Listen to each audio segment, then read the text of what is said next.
Eee, Selamat siang, saya Dokter Kasih. Senang kembali bertemu dengan kalian di blog Medical Communication. Sekarang saya akan memberikan materi kuliah mengenai komunikasi kedokteran di media sosial.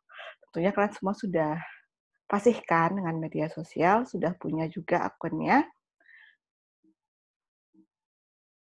Oke, pada siang kali ini saya akan memberikan beberapa konten terkait kuliah ini yang bisa kalian lihat di buku modul kalian.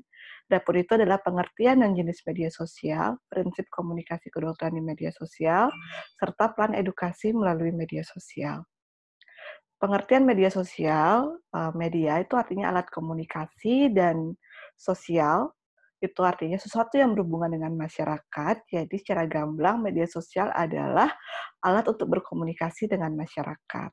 Jika kita melihat pada berbagai sumber, ada pun beberapa pengertian media sosial yang saya dapatkan.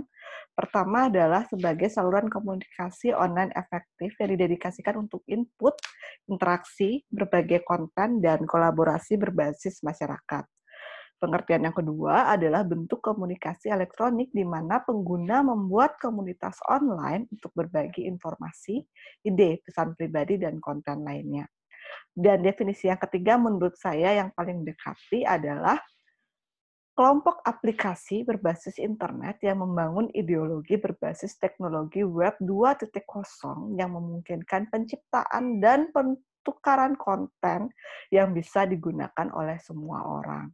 Jadi di sini saya tekankan adalah media sosial itu adalah adanya interaksi yang membedakan dia dengan media komunikasi tradisional lainnya. Model teori integrasi sosial media. Jadi ini adalah sebuah model yang dikemukakan oleh Garcia, dia seorang ahli komunikasi di USA. Jadi di sini intinya model ini menekankan juga bahwa yang membedakan media sosial dengan media komunikasi tradisional lainnya adalah adanya interaksi sosial. Jadi kalau dulu yang kita tahu adalah komunikasi itu biasanya sebatas hanya merupakan jalan atau jalur satu arah yang biasanya saya berbicara dan Anda menerima. Itu model komunikasi yang tradisional. Sedangkan pada model komunikasi media sosial itu adanya exposure atau integrasi antara exposure, feedback, connecting, dan sharing yang terintegrasi jadi satu. Jadi jalur komunikasinya tidak hanya satu arah. Kalau bisa lihat di gambar ini kan banyak sekali ya jalurnya. Jalurnya itu semua multi arah dia. Jadi mereka semua komponen itu saling berinteraksi antara pemberi berita atau pemberi informasi dengan penerima pesan. Itu tingkatannya setara. Jadi yang penerima pesan pun bisa memberikan informasi atau sharing informasi atau memberikan feedback dan berhubungan dengan pemberi berita atau pemberi pesan. Jenis-jenis media sosial, kalian semua pasti sudah tahu kan jenis media sosial itu apa saja. Kalau saya punya Facebook, saya punya Instagram, saya punya Twitter juga, saya juga punya akun YouTube. Kemudian saya juga dulu punya pet, gitu, dan yang lainnya saya juga punya Skype, saya punya WA, Line, itu juga termasuk dengan media sosial, karena di situ juga ada proses interaksi sosial, seperti yang sudah saya jabarkan tadi. Kalau dulu ada namanya media massa seperti koran yang diciptakan secara elektronik ketika pertama kali ditemukan internet. Itu belum termasuk dengan namanya media sosial karena tidak ada interaksi. Jadi kita bisa membaca koran itu melalui media ponsel. Tapi sekarang seiring berjalannya waktu, media-media massa berbasis internet, yang website juga basisnya, dia juga mulai menyediakan forum-forum media sosial seperti Detik Forum, kemudian Tribun, itu juga di situ sudah ada forum-forum yang mengizinkan atau mengakibatkan pembaca atau penerima pesan, baca berita, itu untuk sharing-sharing atau berkomentar atau berinteraksi dengan pembuat berita, dengan pembaca berita lainnya. Dan kemudian itu juga link dengan beberapa perangkat aplikasi sosial lain seperti dengan Facebook, dengan Twitter seperti itu. Untuk jenis-jenisnya kalian bisa lihat di sini ya, atau kalian bisa baca dan cari tahu sendiri lagi. Dan prinsip umum komunikasi dokter pasien di media sosial. Kenapa sih harus dibedakan? Karena memang pada dasarnya sebenarnya sama komunikasi, prinsip umum komunikasi itu pada dasarnya sama, tapi komunikasi dokter dan pasien khususnya di media sosial itu harus tahu, kalian harus tahu dan itu sedikit berbeda dengan komunikasi pada umumnya. Apa saja sih prinsipnya? Yang pertama artinya adalah keterbukaan. Kenapa sih dokter itu membuka atau membuat suatu akun media sosial? Pastinya adalah untuk harapannya bisa, bertemu atau berinteraksi dengan pasiennya dengan lebih mudah. Dan itu akan memerlukan prinsip yang namanya pertama adalah keterbukaan.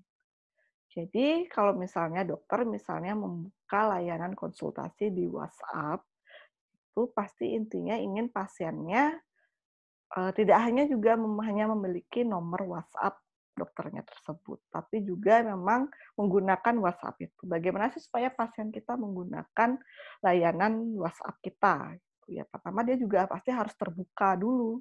Jadi dia merasa terbuka dengan dokternya sehingga dia tidak malu-malu untuk menghubungi dokternya melalui media sosial, bukannya datang ke klinik antre namanya ya. Jadi dia harus terbuka. Gimana supaya pasiennya itu akhirnya mau terbuka, pastinya dokternya harus terbuka dulu. Jadi dokter yang menyediakan layanan-layanan konsultasi via media sosial seperti WhatsApp, itu dia harus terbuka. Caranya terbuka adalah bisa dengan mengucapkan sapaan atau memberikan sapaan pagi-pagi, "Selamat pagi," atau misalnya, "Selamat siang, sudahkah Anda minum obat?" Gitu, seperti itu misalnya. Atau kalian bisa lewat media sosial men-sharing beberapa informasi kesehatan yang dibutuhkan oleh pasien, ya lewat media sosial. Kan keterbukaan, adanya empati. Nah, empati ini artinya adalah suatu sikap kita mencoba mendalami atau mengerti perasaan orang lain, itu namanya empati. Kita ikut merasakan apa yang dialami orang lain.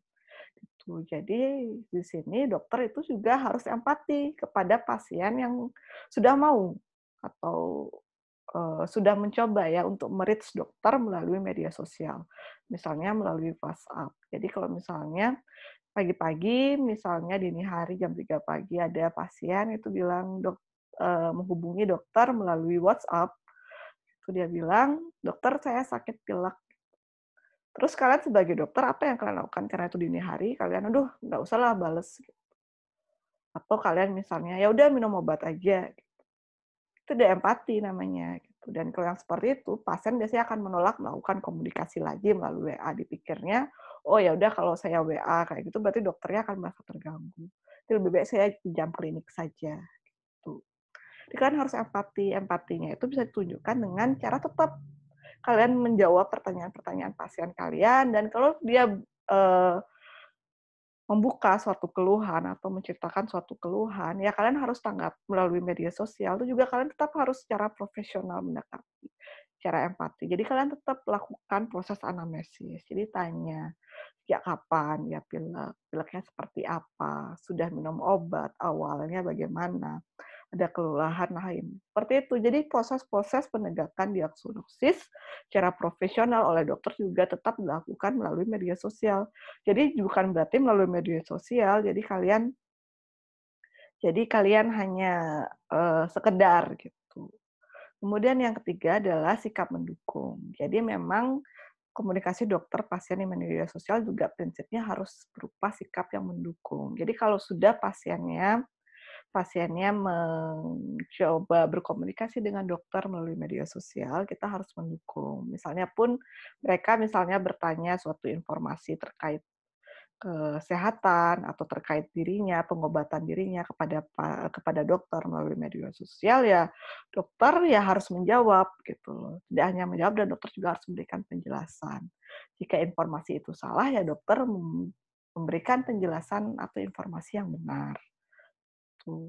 Sikap mendukung melalui media sosial oleh dokter pada pasien juga biasanya bisa berupa pendukungan pengobatan pasien. Misalnya pada pasien-pasien yang pengobatan kronis, itu kan mereka butuh PMO ya, pengawas minum obat. Sedangkan kalau dulu, pada zaman dulu waktu nggak ada media sosial itu sulit dokter untuk menjadi PMO. Biasanya yang jadikan PMO adalah keluarga. Udah dokternya lepas. tinggal tunggu di puskesmas atau di klinik. Tapi sekarang dengan seiring media sosial, dokter juga bisa turut mendukung pengobatan pasien dengan turut menjadi PMO, yang melalui media sosial tentunya. Jadi emang mungkin pagi-pagi diingatkan pasiennya, "Sudah minum obat?" Gitu, misalnya jam 8 pagi, atau, "Sudah minum obat, Pak? Sudah makan? Hari ini makannya apa?" Gitu. Terus, siangnya juga seperti itu, gitu, sikap mendukung. Kemudian yang keempat adalah sikap positif ya. Jadi positif. Jadi untuk setiap keluhan, apapun informasi yang ditanyakan atau eh, apapun yang ditanyakan pasien melalui media sosial harus kita terima dengan positif. Tidak boleh merasa pasien itu mengganggu. Ya, biasanya memang kenapa sih dokter atau klinik atau rumah sakit menyediakan layanan media sosial? Itu biasanya agar pasien tuh juga bisa lebih mudah me-reach dokter, tidak terbatas pada jam operasional hours misalnya, atau jam-jam kerja dokter tersebut. Itu dan dokter yang memang sudah bersedia melakukan hal itu ya harus bersedia memang diganggu oleh pasien pada waktu-waktu tersebut. Ataupun jika memang tidak ingin diganggu, silahkan disampaikan kepada pasiennya dengan baik, dengan sikap yang positif. Tuh. Terus kemudian misalnya nanti kalian ingin menjelaskan kepada pasien atau memberikan jawaban, tetap profesional memberikan jawaban dengan bahasa yang mudah dimengerti oleh pasien. Jangan menggunakan jargon gitu atau bahasa-bahasa yang tingkatannya tinggi. Jadi karena kan ini komunikasi dokter pasien di media sosial. Kemudian adalah kesetaraan, equality. Jadi equality itu sangat penting ya untuk kesuksesan atau untuk komunikasi dokter pasien di media sosial. Jadi biasanya kalau pasien yang akhirnya berani menghubungi dokter di media sosial itu berarti biasanya mereka sudah merasa setara gitu, merasa berpartner atau merasa berteman dengan dokternya gitu.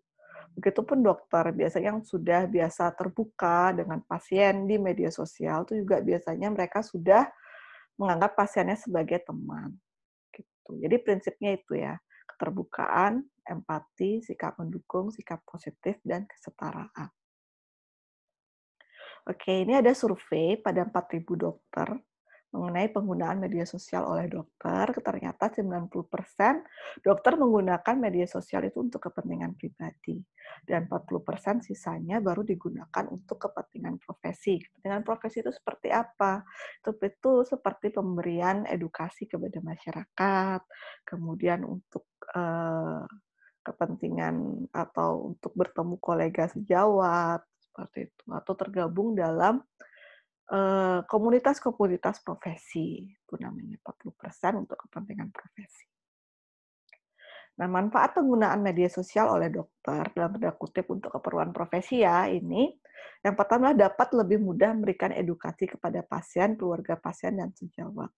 Oke, kalau dulu belum ada media sosial, belum ada internet, kalau kita ingin memberikan edukasi, itu ya memang harus menunggu jam kita tatap muka bertemu dengan pasien atau misalnya mengumpulkan masyarakat atau massa gitu dengan membuat poster gitu. Tapi sekarang dengan adanya kemajuan teknologi media sosial, jadi kita bisa langsung bertemu dengan pasien tanpa perlu tatap muka secara langsung, kemudian juga lebih murah ya, lebih praktis gitu, tidak perlu membuat poster terlebih dahulu, bisa langsung cuma melalui teks saja dan lebih cepat pastinya.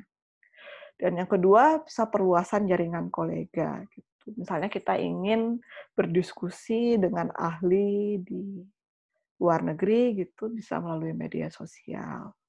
Tidak perlu tatap muka, kemudian misalnya kita ingin mengetahui informasi-informasi terbaru terkait kesehatan ataupun ingin bertemu dengan anggota IDI seantero Indonesia, mungkin kalau secara tatap muka atau kita bertemu di suatu tempat itu tidak mungkin kan, tapi kita bisa bertemu melalui dunia maya atau dunia virtual atau melalui media sosial gitu. Kemudian juga manfaatnya adalah ada peningkatan pemasukan sektor kesehatan. Sudah saya bicarakan tadi, sekarang itu banyak sekali klinik, rumah sakit yang menyediakan layanan konsultasi melalui media sosial. Bahkan sekelompok komunitas pun juga membuka layanan konsultasi dokter melalui media-media virtual atau media dunia maya.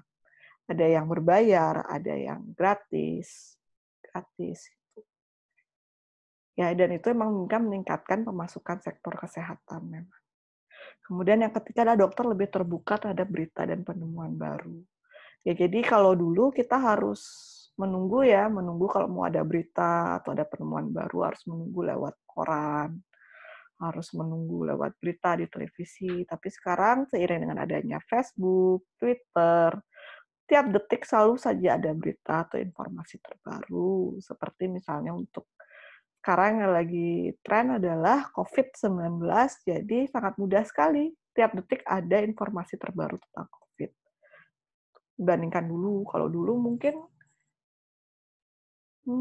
besoknya atau lagi berapa hari baru tahu. Sudah ada berapa sekarang penderita COVID. Kalau sekarang, kita dalam berapa detik saja kita sudah langsung bisa tahu. Ya, kelemahan penggunaan media sosial sebagai media edukasi oleh dokter ya. Jadi bisa saja gitu pencari informasi itu bersifat pasif. Kan harapannya kita dengan memilih media sosial sebagai media edukasi itu adalah kita inginnya supaya informasi yang kita sebarkan itu akan lebih mudah sampai ke masyarakat. Jadi nanti kan karena penerima informasi akan menyebarkan ke orang lain gitu loh, penerima informasi lainnya. Kemudian dia juga bisa mendapatkan informasi lain dari penerima informasi yang lain. Tapi kalau misalnya penerima informasi atau pencari informasi yang kita tuju tersebut bersifat pasif, maka informasi yang kita sediakan melalui media sosial tidak akan diteruskan ke masyarakat lainnya. Tuh. Jadi kalau itu juga kelemahan ya kalau ternyata penerima informasi kita itu pasif. Kemudian yang kita tidak bisa tutup mata adalah kurangnya akses masyarakat yang terhubung jaringan. Ya, masih banyak sekali masyarakat kita yang memang belum terjangkau internet ya. Untuk masyarakat yang ini tentunya kita masih harus menggunakan media yang konvensional. Yang kedua adalah informasi kesehatan melalui web yang dapat diakses dengan mudah dapat menyebabkan ketidakseimbangan informasi. Jadi kadang-kadang ada informasi karena saking banyaknya itu bisa saja masyarakat jadi salah tangkap atau masyarakat salah tangkap, bahkan informasi yang disajikan bisa saja tidak difilter gitu loh. Jadi dokter saking buru-buru ingin menyebarkan informasi, dia tidak memfilter, dia langsung men-sharing-sharing. Padahal bisa saja informasinya itu tidak benar. Dan dokter berarti termasuk sebagai agen penyebar hoax. Terus kebingungan masyarakat akan berita atau informasi yang belum valid. Loh, dokter aja bingung ya sampai dia bisa menyebarkan informasi hoax, apalagi masyarakat.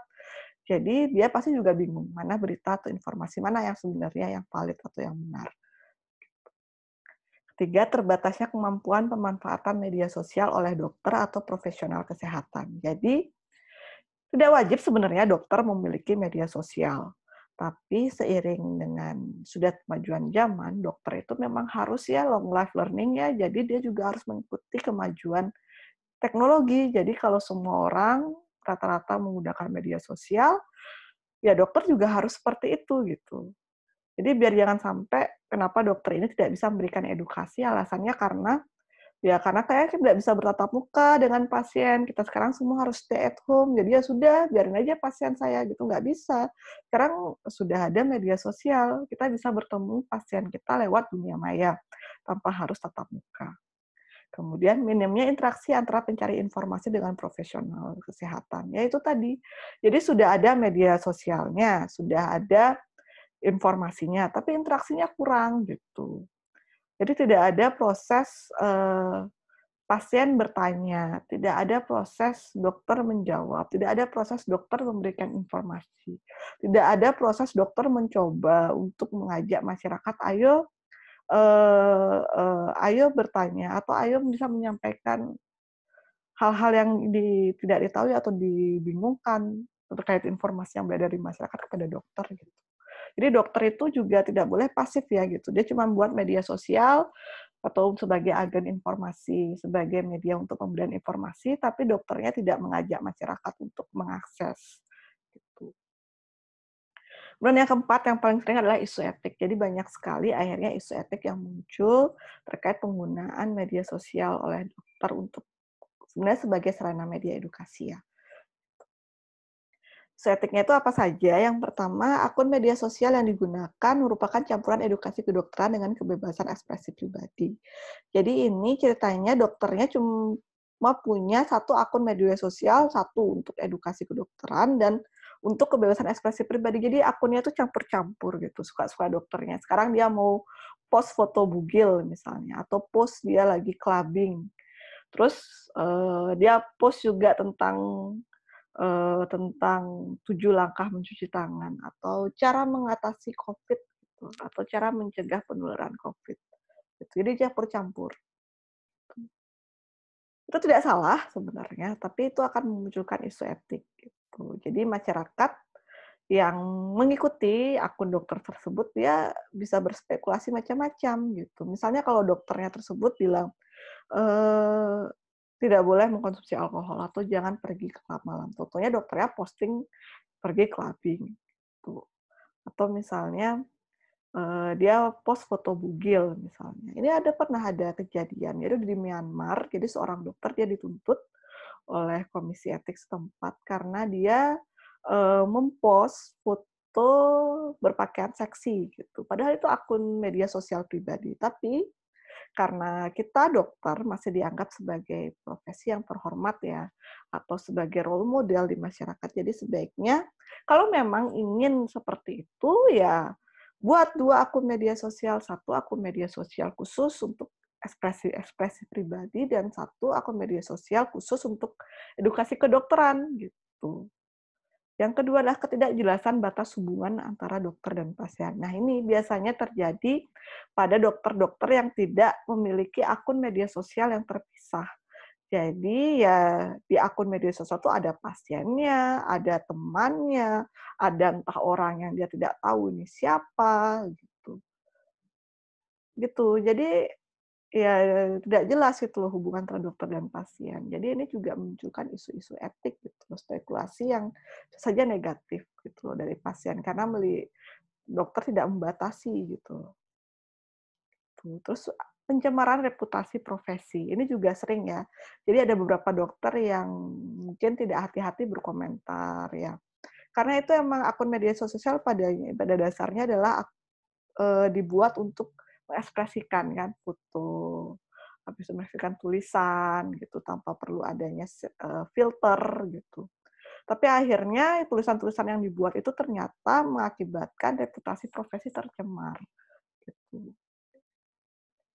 Terus kemudian yang keempat penyebaran data pribadi atau foto pasien. Jadi di sini ya mungkin maksud dokternya baik ya. Dia tidak bermaksud untuk menyebarkan data pribadi, tapi dia tidak sengaja menyebarkan data pribadi atau foto pasien. Misalnya, dia berfoto sama pasiennya, terus dia buat itu tulisannya adalah pasien HIV/AIDS gitu misalnya. Atau dia ingin memberikan edukasi tentang muka gitu.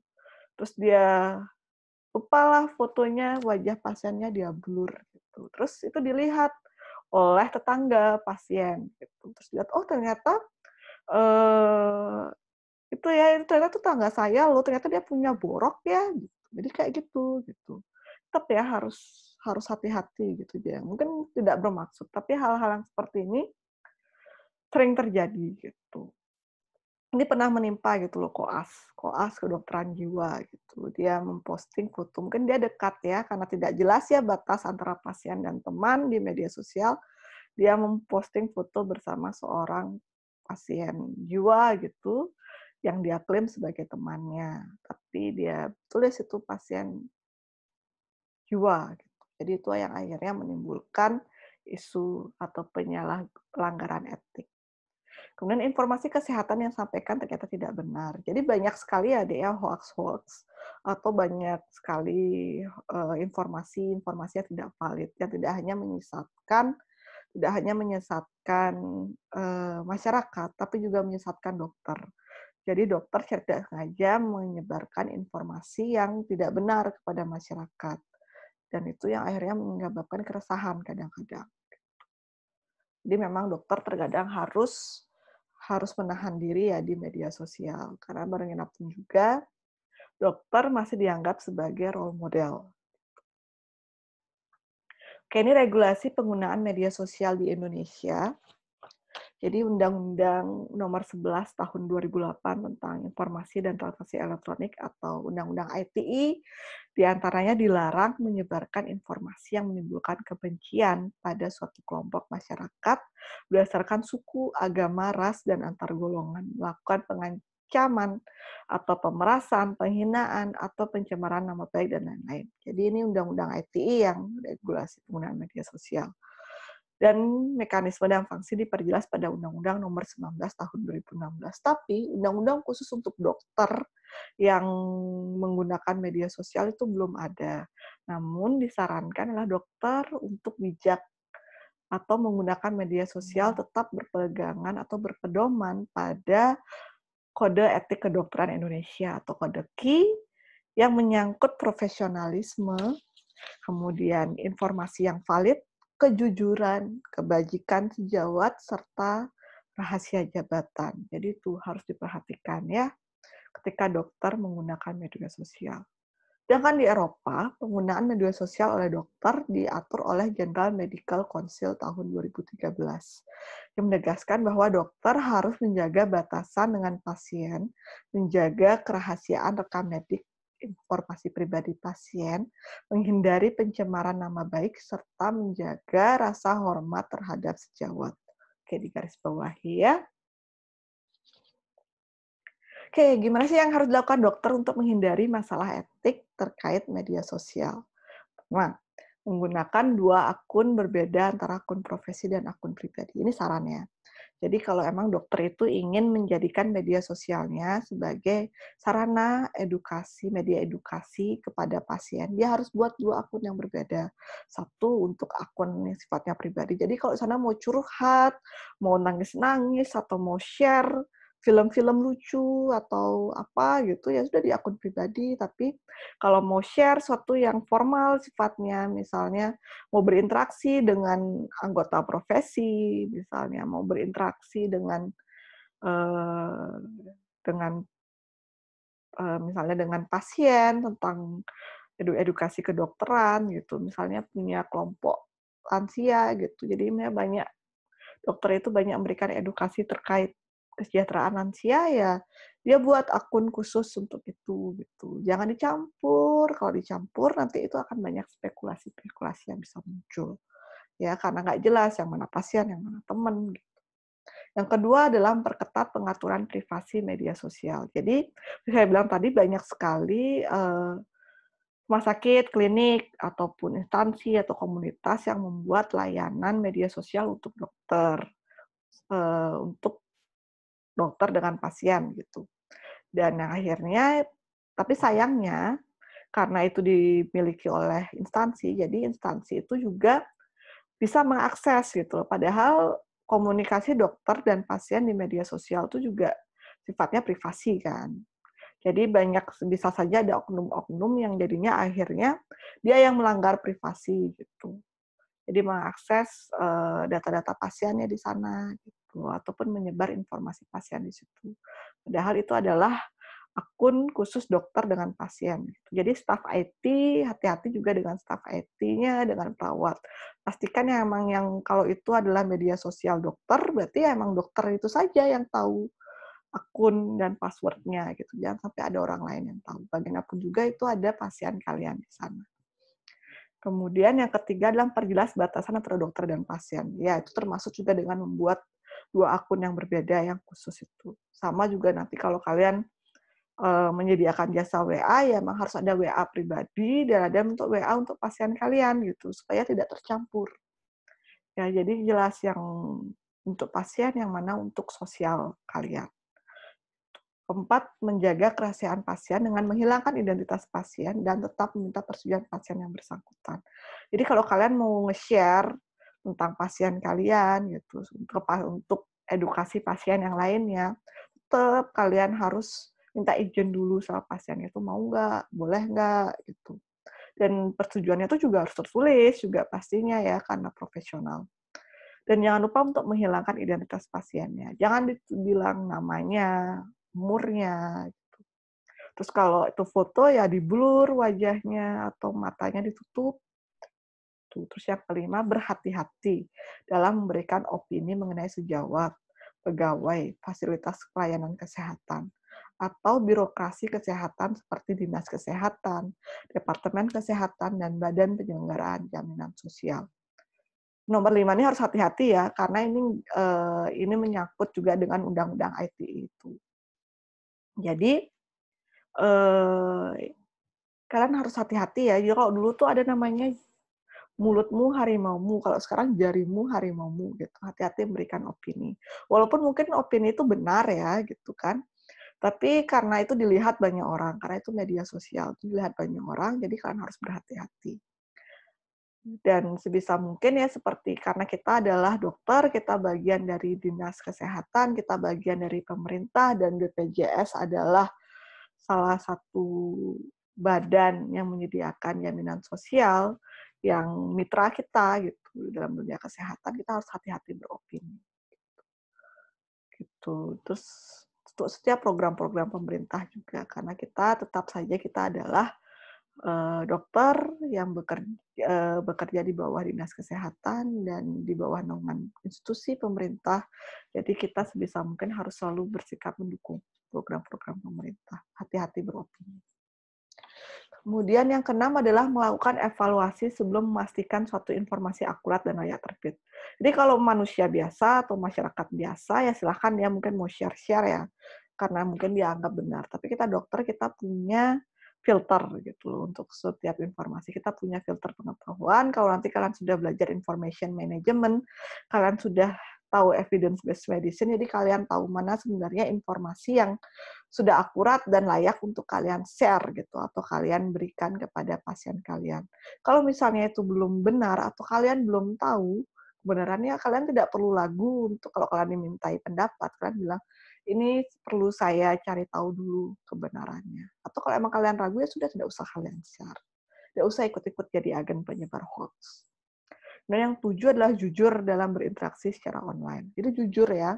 Jadi kalau kalian kita berinteraksi secara online tuh harus jujur, tidak boleh ada kebohongan, tidak boleh karena kan misalnya kalian mengada-ngada atau membuat identitas palsu gitu. Misalnya kalian kalian tidak punya tidak ahli di bidang itu, kalian harus bilang kalian tidak ahli di bidang itu. Atau kalau ternyata termasuk beriklan ya, itu juga iklan-iklan online.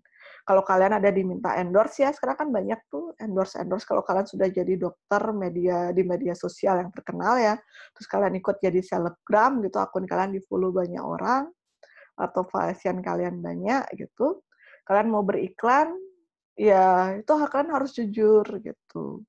Kalau memang produknya tidak bagus gitu, kalian dimintai pendapatnya sebagai expertise gitu, ya kan harus bilang. Itu akan berbeda kalau selebgram pada umumnya, mungkin dia bisa demi kepentingan promosi, dia bisa bilang yang positif-positif atau tidak jujur. Tapi kalau kalian harus jujur, karena kalian dokter.